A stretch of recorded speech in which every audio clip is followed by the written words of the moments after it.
I'm going to break in here really quickly to talk about our sponsor. I know you've heard me mention Anchor.fm before. It's by far the easiest way to make a podcast. Let me explain really quickly. It's free. You don't have to have any experience in advance to do it. There's creation tools that allow you to record and edit your podcast right from your phone or computer. They're going to distribute your podcast for you so it can be heard on Spotify, Apple Podcasts, many other more, Google Podcasts, pretty much any place you can look for a podcast.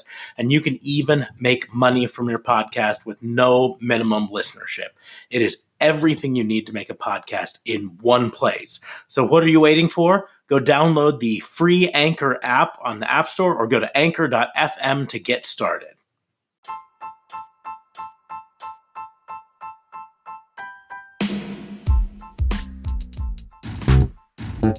What you are about to hear are accounts of real pro wrestling events.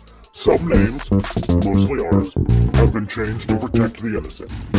Welcome to Snap Judgements.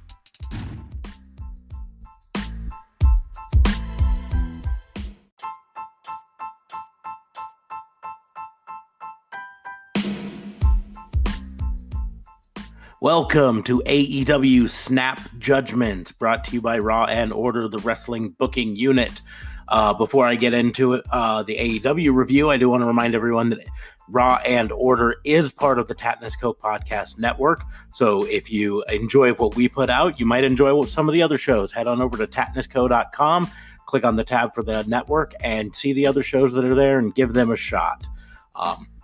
Gonna go straight into this, starting off with AEW Dark that aired on Tuesday. It was kind of a short episode, so not a lot to really go over. But one of the things that I really liked about the recent episodes of AEW Dark is they've really done a good job of highlighting independent talents, bringing in these indie wrestlers. And I think some of it's just the situation that it's hard for them to transport enough of the full AEW talent into the area than getting a local talent to come in. But it really brings a nice flair to the show to see a lot of these independent talents show up on it. And I'll talk a little bit more about them as I get to their matches. But starts off with Cody and Tony introducing the new AEW TNT Championship and the tournament that's going to take place on it. Of course, they didn't show off the belt or anything like that. We're assuming it's a belt, but they didn't really specifically say that, I guess. So that might just be all in our heads. But it's going to be a 8-man tournament taking place over the course of multiple weeks leading up to the final match to crown the TNT champion. So there's going to be some great things there. They did announce the first 4 of the members on AEW Dark, and then the next 4 get announced on Dynamite the next day. So we'll go over those later. But the first round is going to see Cody taking on Shawn Spears, and Darby Allin will be facing Sammy Guevara, which is kind of neat because those are both rematches from previous pay-per-views that really were entertaining matches. So it'll be some fun to see what they do out of that.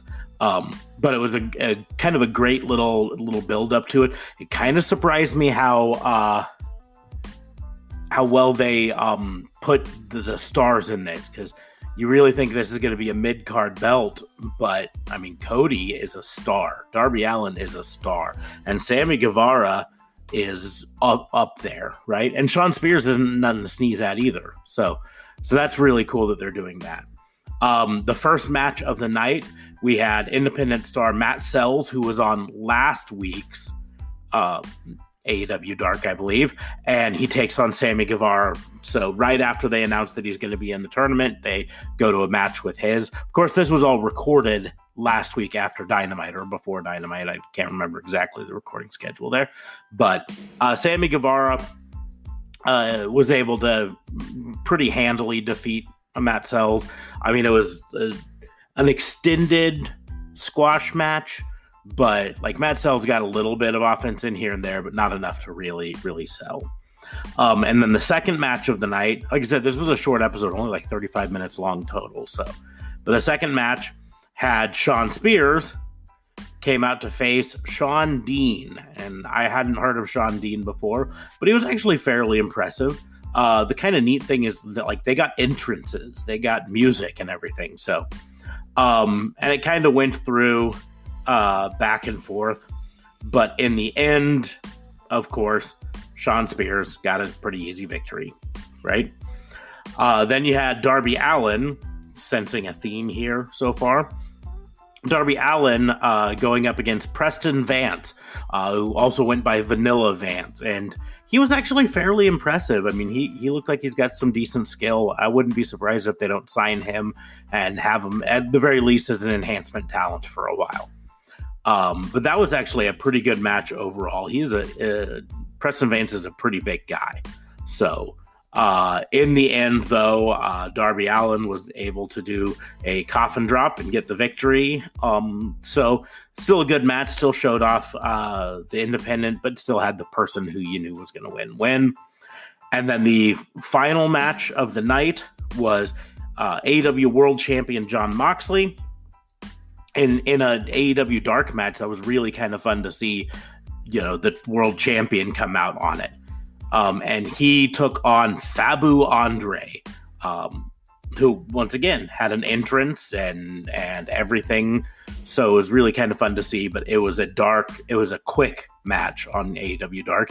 Finished it with the Gotch pile driver, the whatever we call it, the crotch hook pile driver, right? And then an STF that looked brutal. Like, this wasn't John Cena's STF. This was, when he locked it in there, he had the full elbow chokehold on. So it was brutal looking. So he got the win there, but then very, very quickly while he's celebrating, Jake Hager comes out and just destroys him and chokes him out with an arm triangle. And I say chokes him out. He went out. Of course, there was no match on it, so it wasn't like a victory or anything like that. But he was gone. He was out. And so that was kind of fun to see in the end them do that. But a great but short AEW Dark. And I don't grade these separately, but this was actually a pretty darn entertaining AEW Dark. So that's at least worth saying. AEW Dynamite, to get to tonight, it was really kind of weird. They obviously have moved to a different place, probably due to restrictions on their filming schedules and how many people they can have wherever they were before, Jacksonville. So, but this was a tiny arena, and I say arena. It was barely big enough. It had the ring, it had the area around the ring, and then it had maybe a 5 foot area behind a barricade on 3 sides, and that's about it. And one big screen for their entrances, and that's it, right?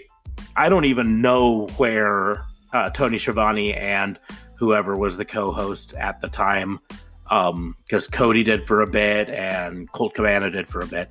I don't even know where they were. As far as I know, they could have been in a different room altogether, because I don't remember seeing specifically where they were. But it was kind of an interesting, like, really tiny setup. But like I say, they had that little barricade, and on the outside of the barricade going around, they were back to having wrestlers out there. Now, they were all spaced out a good 5 to 6 feet apart, pretty much all the way around.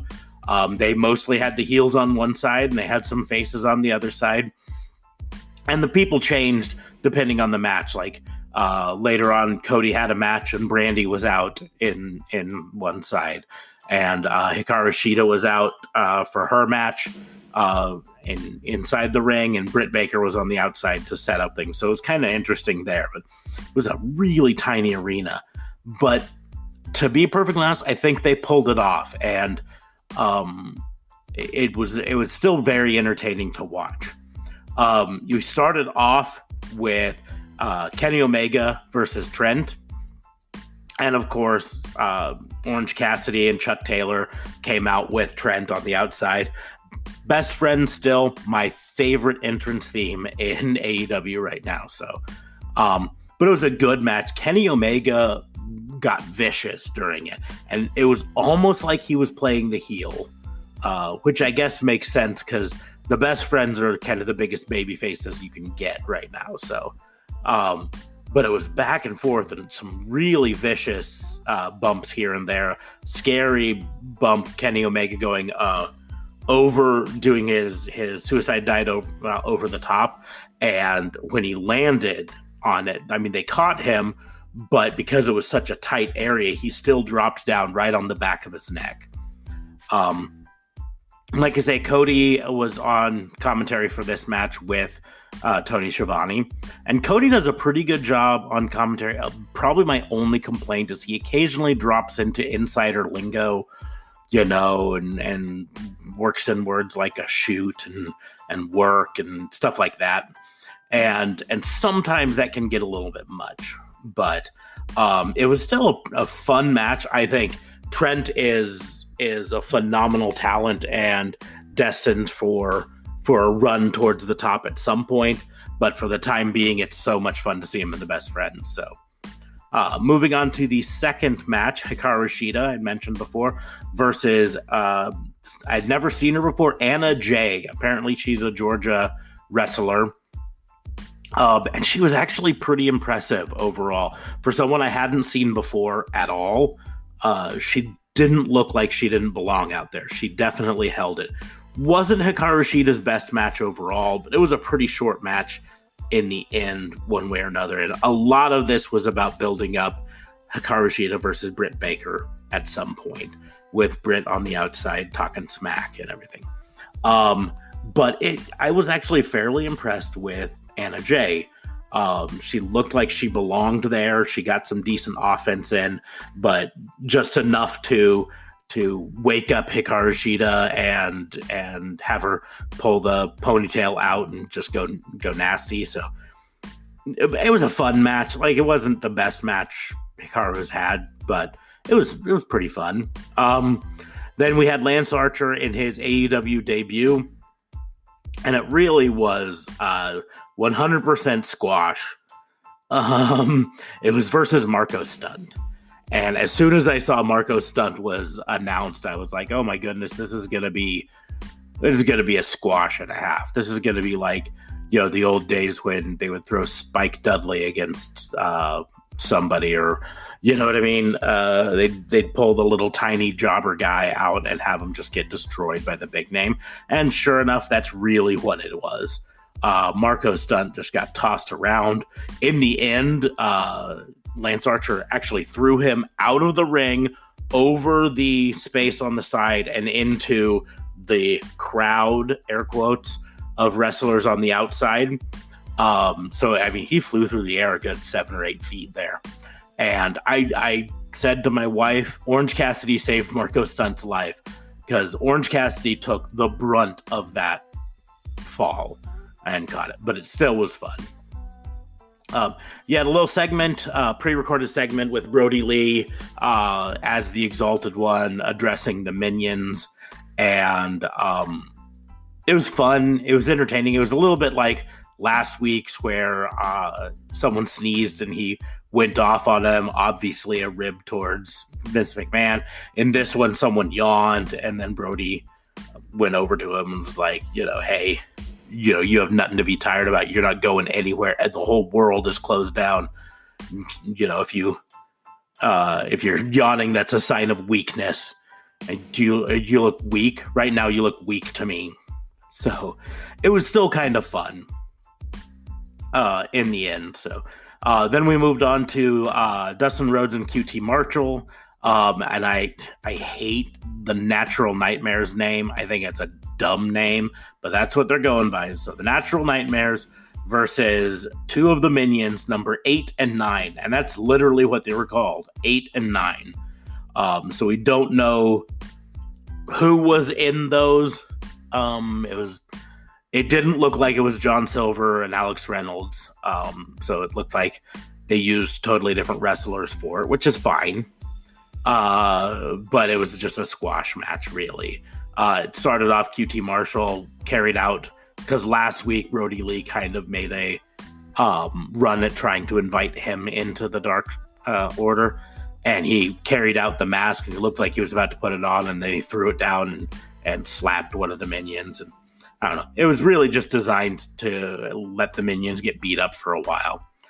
And then after the match, as Dustin and QT Marshall are leaving, with of course Brandy in tow as their manager, coach. I don't know what she's specifically called, but anyways, Brody Lee comes out and eyeballs them all the way down the ramp ish.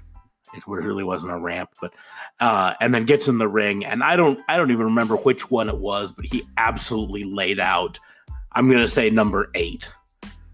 It was either 8 or 9, I don't know, but laid him out, and I believe it was a power bomb, just destroyed him, and then eyeballed the other one before leaving. So punishment for not doing what they were told.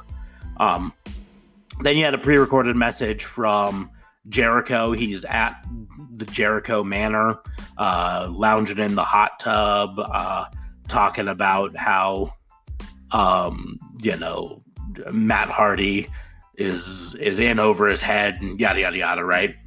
And then Vanguard 1 came buzzing up, and he got up and he talked some more smack to Vanguard 1, and then he tried to invite him again to join the Inner Circle by pulling out the cutest little baby Inner Circle t-shirt and hanging it on Vanguard 1 to see if Vanguard 1 was gonna accept it, and then Vanguard 1 flew away, right? But it was pretty entertaining. I mean, about as good as you can do with such a goofy gimmick as Vanguard 1 coming in. And I'm not saying goofy in a bad way. I'm saying goofy in it's just odd, right? And then the main event of the night was Cody Rhodes and Darby Allin versus Shawn Spears and Sammy Guevara. So it was kind of a preview towards the first rounds of the tournament. Both of these teams are going to face the members of the opposite team. And so it was pretty good all around. I mean, it's what you expect from Cody and Shawn Spears and Darby Allin and everything. I mean, back and forth. Sammy Guevara did a lot on the outside of taunting Brandy, throwing back to when he kissed the drawing of Brandy last week.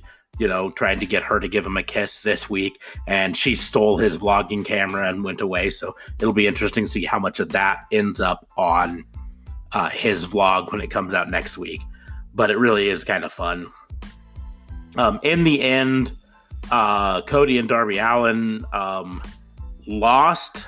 They got distracted by, I'm trying to remember exactly how it ended, but I think Darby tried to save Cody from something and got distracted, and Shawn Spears was able to get the roll up on him and win, if I'm correct. So it was really kind of fun. But in the end, they teased that Cody and Darby might not be able to get along because there was a lot of tension between them after the loss. And that was the last of the matches. Now, like I say, at the beginning, they announced the 4 other members going into the tournament. And it was really interesting to watch because, I was expecting, because the other 2 were throwbacks to matches from before, I was expecting this to be that as well, but it wasn't. The other people on the in the tournament were not the people I thought it was going to be. Like, I was expecting MJF. I'm trying to remember who else I was talking about, but it wasn't. MJF isn't in the tournament at all. I thought they were going to be leading up to Cody versus MJF at the end, but no. The other half of the thing is Dustin Rhodes versus Kip Sabian and Colt Cabana versus Lance Archer. So that changes the bracket altogether. I can't help but think, based on the Twitter back and forth between Cody and Lance Archer, that they're probably building up for Lance Archer to win his side and Cody to win their side, and going off for it at the thing. But really, it could go either way. Like, with those people in it, I think Lance Archer is going to end up in the final one way or another. But, like, at that point, I could totally see it being Darby Allin versus Lance Archer in the final. to have another great underdog story. But anyways, I mean, we could speculate forever on it, but it was really surprising the choices that they made for those other 4 people. Kip Sabian, I think he's phenomenal, and he definitely has star potential in him, but I just didn't expect him to be thrown into this. And Dustin Rhodes is, well, I love him, but let's be honest, he's in this to lose, right? That's why he's there. It's kind of the same thing with Colt Cabana. I love Colt Cabana. He's great. He's a phenomenal wrestler, but I think he's just out there to try to make Lance Archer look a lot more monstrous, destroy a big guy like Colt Cabana. But it was a fun episode all around. I don't think it was a perfect episode, and in a vacuum, I probably would have given this one like a 6 out of 10, 6 citations, but I can't live in a vacuum. And AEW is doing fun and exciting things with their empty arena shows, while WWE is showing entire main events from WrestleMania last year and Royal Rumble and just kind of falling back on their old catalog. And I can't in good faith say that either of those were up there with this in any way, shape, or form. So I think I've got to give this a 7.5 overall. 7.5 citations, just because I can't live in a vacuum. Compared to what it's been up against. Now, I haven't seen NXT yet. We got D.A. Fabe going to be working on the NXT review. It should be coming out shortly. So I'll be watching that tomorrow, and maybe they'll surprise me and they were phenomenal. Of course, NXT and all WWE programming for this week is all pre-recorded. And reportedly, they even recorded a Raw for next week.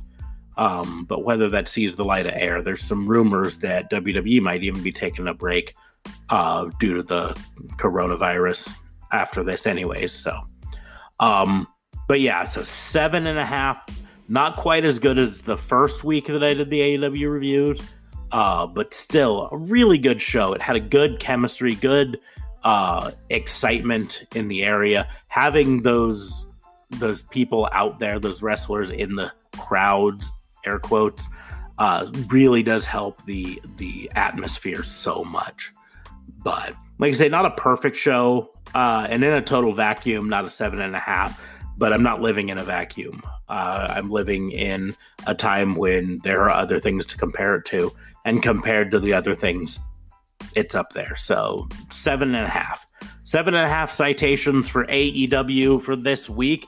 But I'm interested in what you guys think. So after you listen to this, after you hear what I gave, head on over to Twitter. I'm at Raw and Order WBU, and let me know what you think. Was I way off with 7.5? Was I too low? Did you think it was better than I did? Or did you think it was worse and deserved a lower score? I'd love to hear what you guys think on it. Like I say, we'll be back with the NXT review. We'll also be doing the SmackDown review. And then instead of AWBU this weekend, we will be doing the WrestleMania review, the 2-night pre-recorded WrestleMania that I fully expect to be relatively disappointing. But I'm going to try to go into it with an open mind, and who knows, maybe they'll surprise me. But on that note, like I say, like, share, subscribe to this. We're doing near daily episodes right now. And so all those likes and shares definitely help us out, get us in front of more ears, and more ears means we can do this more. You can support us on anchor.fm/Raw and Order WBU. Throw us a little bit of money that way, but I understand money's tight for people. So the best way and totally free way to support us is to share us with your friends. We've got the YouTube channel where we're posting the audio segments up on there. We're on Spotify, Apple Podcasts, Google Podcasts, Stitcher, any place, Spreaker. You go to a place to look for us and you can find us. So wherever you listen to it, there's got to be a share button on there. Just click share, post to your Twitter how much you liked the show. Follow us on Twitter. Follow us on Facebook. We got a Raw and Order WBU page there. Follow us on Instagram, even though I rarely ever actually post anything on Instagram because I'm too old to understand this newfangled Instagram crap. But I appreciate everyone listening, and we will see you next time. Thanks for listening.